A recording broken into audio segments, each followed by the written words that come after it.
नमस्कार, आप देख रहे हैं मैनपुरी सिटी न्यूज और मैं हूं आपके साथ अनुष्का। रुक कर लेते हैं आज की कुछ अहम खबरों की ओर। थाना कुरावली पुलिस व सर्विलांस टीम ने संयुक्त कार्रवाई करते हुए नकली सोने चांदी के आभूषण देकर धोखाधड़ी करने वाले 3 अभियुक्तों को 24 घंटे में गिरफ्तार किया। अभियुक्तों ने वादी से 80,000 रुपए की ज्वेलरी असली बताकर ठगी की थी, जो जांच में नकली थी। मामले में थाना कुरावली पर मुकदमा संख्या 8/2026 धारा 318(4) BNS पंजीकृत किया गया था। पुलिस ने अभियुक्तों के कब्जे से 16 तोला सोना नकली व करीब 3.5 किलो नकली चांदी के आभूषण बरामद के साथ ही ठगी के 5,000 रुपए नगद भी बरामद हुए। अभियुक्त अखिलेश के पास एक तमंचा, 315 बोर व एक जिंदा कारतूस भी मिला। पूछताछ में अभियुक्त ने शौक मौज के लिए ठगी करने की बात स्वीकार की है। गिरफ्तार अभियुक्तों को न्यायालय में पेश किया जा रहा है। किस तरीके से पुलिस ने इसका अनावरण किया है और क्या क्या चीजें बरामद की गई हैं इसमें? देखिए, 28 दिसंबर 2025 को श्रीमती रेखा जी ने प्रार्थना पत्र किया था कि उनके यहाँ पर उनके घर से शाम के समय एक चोरी की और उसके बाद पुलिस ने लगातार इसमें काफ़ी प्रयास किया, कई एविडेंस इसमें कलेक्ट किया और करने के बाद जाके जो अभियुक्त निकल कर आया वो रिश्ते में इनका भतीजा लगता है, सौरभ है, और वो उसी गांव में रहता है। उनका घर, वो जो ये घटना स्थल है वहाँ से लगभग 20 मीटर दूर उनका घर है। उन्होंने शाम का फ़ायदा उठाकर जब अंधेरा हो गया तब ये जो अभियुक्त है ये चढ़कर उनके कमरे में गया और वहाँ उनकी बेटी थी, उसको शांत कराकर, उनको ये पहले से पता था क्योंकि आना जाना था ही। उसने चाबी का इस्तेमाल करके उसमें से चाबी से लॉक खोलकर उसमें से ज्वेलरी ले ली थी। पूछताछ के बाद इनसे लगभग 100% जो भी ज्वेलरी चोरी की गई थी वो सारी की सारी ज्वेलरी अभी बरामद की गई है और अब इसमें आगे जो कार्रवाई है वो पुलिस इसमें कर रही है। लगातार देखने को मिल रहा है कि सीओ सिटी संतोष कुमार द्वारा लगातार प्रभावी कार्रवाई की जा रही है। आज हरिदर्शन नगर में कई कोचिंग सेंटरों पर छापेमारी कर पुलिस ने बड़ी कार्रवाई की। इस दौरान 5 लोगों को हिरासत में लिया गया और कई संदिग्ध सामान भी जब्त किए गए। कुछ दिन पहले हरिदर्शन नगर में लड़कों द्वारा हुड़दंग का वीडियो वायरल हुआ था। उसी को संज्ञान में लेते हुए एसपी सिटी अरुण कुमार ने विशेष टीमें गठित करने के निर्देश दिए थे। कोचिंग सेंटर के आसपास सीओ सिटी संतोष कुमार, कोतवाली इंस्पेक्टर और महिला थाना इंस्पेक्टर हेमलता भारी पुलिस बल के साथ पहुंचे। पुलिस ने मौके पर मौजूद युवकों को सख्त चेतावनी देकर वहां से खदेड़ दिया। अब देखना होगा कि सीओ सिटी संतोष कुमार की कार्रवाई हुड़दंग मचाने वालों पर कितना असर डालती है। सर्दियों के मौसम में आंखों से जुड़ी समस्याएं बढ़ जाती हैं। डॉक्टरों के अनुसार इस मौसम में लोग आंखों की देखभाल को लेकर अधिक लापरवाही बरतते हैं। सुबह उठकर ठंडे पानी से मुंह धोना आंखों के लिए नुकसानदायक हो सकता है। डॉक्टर एसपीएस शाके का कहना है कि सुबह हमेशा गुनगुने या गर्म पानी से ही मुंह धोना चाहिए।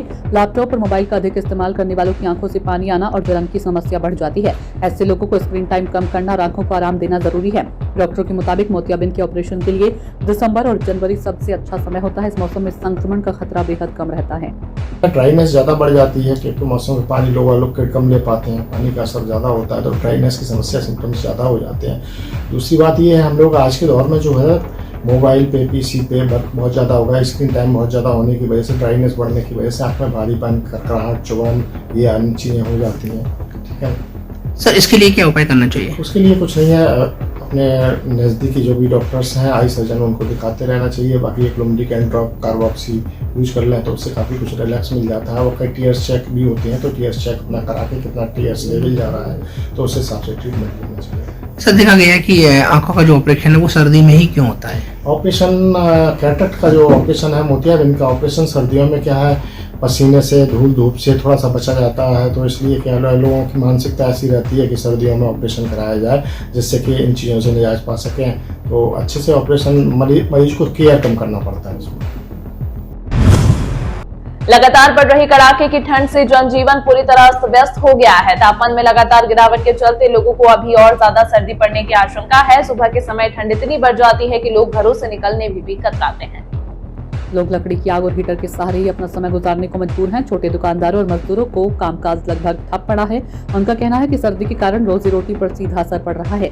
वीडियो में देखा जा सकता है दुकानदार गैस सिलेंडर जलाकर ठंड से बचाव कर रही हैं। अगर यही मौसम रहा तो बाजार की बिक्री पर भारी असर पड़ना तय है। इस समय जो है सर्दी दिख नहीं रही है लेकिन पड़ बहुत ज्यादा रही है, जिसकी वजह से गलन बहुत है, लोग अपने कामों पर नहीं जा पा रहे हैं और जो बहुत जरूरी काम है जिनको बगैर ये नहीं रहा जा सकता है तो उनके लिए निकल रहे हैं, बाकी लोग निकल नहीं रहे हैं। और ऐसी सर्दी में जो है अलाव के अलावा कोई भी जो है सहारा नहीं है तो कुछ लोग अलाव जला के जो है अपना प्रबंध करके उसको जो है सेक रहे हैं, ताप रहे हैं। यह घटना वेबर के रामलीला मैदान के पास की बताई जा रही है। कंटेनर तेज गति से आ रहा था और अनियंत्रित होकर सड़क पर पलट गया।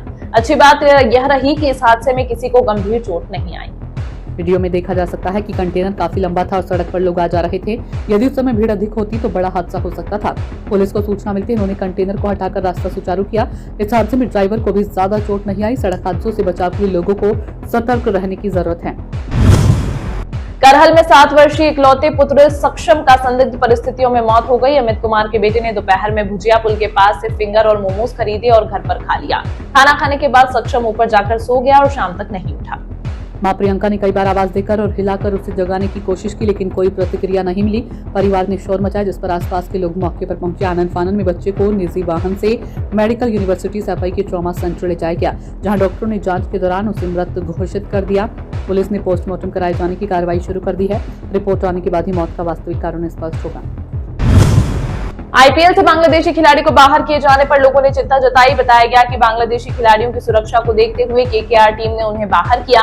यह फैसला उस समय आया जब बांग्लादेश में हिंदुओं पर हो रहे अत्याचार की खबरें सामने आई। बीसीसीआई ने बांग्लादेशी खिलाड़ी को भारत में न आने की सलाह दी। खेल प्रेमियों ने इस फैसले पर अपनी प्रतिक्रिया भी दी है। कई लोगों ने इसे सुरक्षा को प्राथमिकता देने वाला कदम बताया।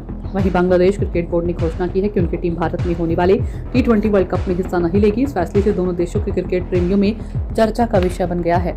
सोचना तो इसमें ये है कि जो बीसीसीआई के द्वारा और केकेआर के द्वारा जो ये निर्णय लिया गया है वो इस बात को ध्यान में रखते हुए लिया गया है, क्योंकि बांग्लादेश में अभी हिंदुओं के साथ जो घटनाएं घटित हुई हैं, तो भारत में भी एक तबका ऐसा है जो इस बात से बहुत नाराज है। और मुस्तफिजुर रहमान जो बांग्लादेश क्रिकेट टीम के खिलाड़ी हैं, जो केकेआर की टीम की तरफ से खेलते हैं, तो उनकी सुरक्षा को ध्यान में रखते हुए बीसीसीआई ने और केकेआर ने ये निर्णय लिया हुआ है और मुझे लगता है कि ये बिल्कुल सही निर्णय है। वहीं बांग्लादेश के जो टीम वाले हैं उन्होंने ये कहा है कि हम भारत में जो T20 वर्ल्ड कप हो रहा है उसको खेलने नहीं आएंगे। देखिए, मुझे ऐसा लगता है कि उन्होंने ये निर्णय थोड़ा सा जल्दबाजी में लिया है। वो रिवेंज कह सकते हैं कि उनको ऐसा लगता है कि हमारे बांग्लादेश क्रिकेट टीम के खिलाड़ी को बाहर कर दिया गया है, तो अब हम भी भारत देश में खेलने के लिए नहीं जाएंगे। तो मुझे लगता है कि शायद उनको इस बारे में सोचना चाहिए, क्योंकि जब पूरी टीम आएगी तो सुरक्षा उनकी पूरी रहेगी यहाँ पर और खेलने आ सकते हैं। बाकी तो गेम जो है ना वो आईसीसी के पाले में, आईसीसी जो भी निर्णय लेगा। और मुझे लगता है कि बांग्लादेश क्रिकेट टीम इतनी स्ट्रांग नहीं है जो अपना पक्ष वहां पे पक्ष से मेरा मतलब है कि अपनी डिमांड वहां पर रख पाए। तो जो आईसीसी और बीसीसीआई चाहेगी वही होगा और देखिएगा आप ये खेलने के लिए ना भारत में आएंगे, जरूर आएंगे। सभी जनपद एवं प्रदेशवासियों को क्रिसमस डे की हार्दिक शुभकामनाएं। सेंट मैरी स्कूल, अ को educational senior secondary school, Mainpuri UP की तरफ से मेरी क्रिसमस और नए साल 2026 की शुभकामनाएं। नए साल में 8958842601। पिछले 14 वर्षों से अधिक समय से भरोसे का नाम श्री हंस अल्ट्रासाउंड सेंटर, मैनपुरी। यहाँ मिलता है सटीक जांच, आधुनिक मशीनें और अनुभवी विशेषज्ञों का भरोसा। पहला रास्ता जिला अस्पताल के सामने, महावीर मिल कॉलोनी, कचहरी रोड, मैनपुरी। दूसरा रास्ता चौघरी पेट्रोल पंप के सामने वाली गली में 100 मीटर अंदर। दाहिनी तरफ पहली गली पेट के ऊपरी भाग के अल्ट्रासाउंड से 6 घंटे पहले कुछ न खाए पेट के निचले भाग के अल्ट्रासाउंड के लिए पर्याप्त पानी पीकर आएं और पेशाब रोककर रखें। गर्भवती महिलाएं अपना पहचान पत्र, डॉक्टर का पर्चा और पुरानी रिपोर्ट साथ लाए। मोबाइल नंबर हैं 9808764174, 8126472697। श्री हंस अल्ट्रासाउंड सेंटर, आपकी सेहत की है हमारी जिम्मेदारी।